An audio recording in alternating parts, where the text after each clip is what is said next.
दुनिया में तबाही मचाने वाले हैं ग्लेशियर। क्या बर्फीली दुनिया में ऐसा बवंडर उठ रहा है जिसके आगे सुपर पावर मुल्क भी सरेंडर करते नजर आएंगे? आखिर ग्लेशियर के संसार में ऐसी कौन सी उथल पुथल मची है जिसने टेंशन बढ़ा दी है?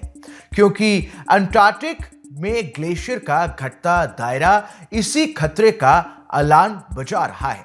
ये रिपोर्ट देखिए। बर्फ की ऊंची ऊंची चट्टानें ध्वस्त हो रही हैं। बर्फीली दुनिया में भयानक बवंडर उठ रहा है। ग्लेशियर के संसार में संकट खड़ा हो रहा है क्योंकि तेजी से तबाह हो रहे हैं ग्लेशियर। सवाल है कि ग्लेशियर क्यों बर्बाद हो रहे हैं? ग्लेशियर की तबाही के पीछे क्या कारण है? तेजी से पिघलते ग्लेशियर क्या संकेत दे रहे हैं? और क्या ग्लेशियर की वजह से धरती पर खतरा मंडरा रहा है? इन सभी सवालों के जवाब तलाशेंगे, लेकिन पहले कुदरत के उस अलर्ट पर नजर डालना जरूरी है जो आ रहा है अंटार्कटिका से, जहां बर्फीली दुनिया पर तेजी से खतरा पैदा हो रहा है। तुर्की के वैज्ञानिकों ने दावा किया है कि पिछले 3 साल में ही अंटार्कटिका में तुर्की के आकार के बराबर बर्फ कम हो गई है। रिसर्चर ने यूएई और सैटेलाइट से डेटा लेकर इस महाद्वीप की बर्फ को लेकर ये आशंका जताई है, जिसके मुताबिक इस अवधि के दौरान अंटार्कटिका से तकरीबन 78,05,000 वर्ग किलोमीटर तक फैली बर्फ गायब हो गई है। 2022 से 2023 के बीच हॉर्सशू आइलैंड पर 1000 वर्ग मीटर इलाके में बर्फ में 7 क्यूबिक मीटर की औसत कमी आई है।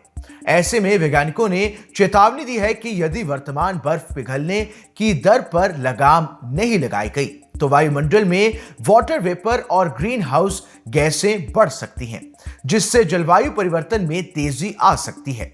मतलब धरती के लिए बड़ा खतरा पैदा हो सकता है। अंटार्कटिका में छोटे बड़े सभी मिलाकर कई हजार ग्लेशियर हैं।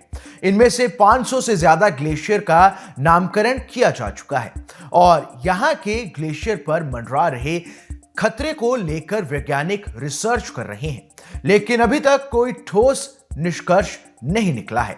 माना जा रहा है कि ग्लेशियर की तबाही की सबसे बड़ी वजह है ग्लोबल वार्मिंग। अंटार्कटिका में गर्मी बढ़ रही है, जिसके चलते ग्लेशियर पिघल रहे हैं। कुछ दिनों पहले अमेरिका स्पेस एजेंसी नासा ने बताया था कि पूर्वी अंटार्कटिका में बर्फ का एक विशाल पहाड़ टूटकर अलग हो गया था। वैज्ञानिकों के मुताबिक इसका आकार दिल्ली से थोड़ा सा छोटा था, जबकि अमेरिका के लॉस एंजलिस और इटली की राजधानी रोम के बराबर था। अंटार्कटिका पृथ्वी का 5वां सबसे बड़ा महाद्वीप है, जिसका 58% हिस्सा औसतन 1.6 किलोमीटर मोटी बर्फ से ढका हुआ है। अंटार्कटिका में हर तरफ सिर्फ ग्लेशियर ही नजर आते हैं। यहाँ के तापमान की बात करें तो आज तक यहाँ पर सबसे ज्यादा तापमान 14.5 डिग्री सेल्सियस रिकॉर्ड किया गया है। करीब 53 साल पहले ये बहुत गर्म इलाका था, तब यहाँ पर तापमान 20 डिग्री सेल्सियस हुआ करता था।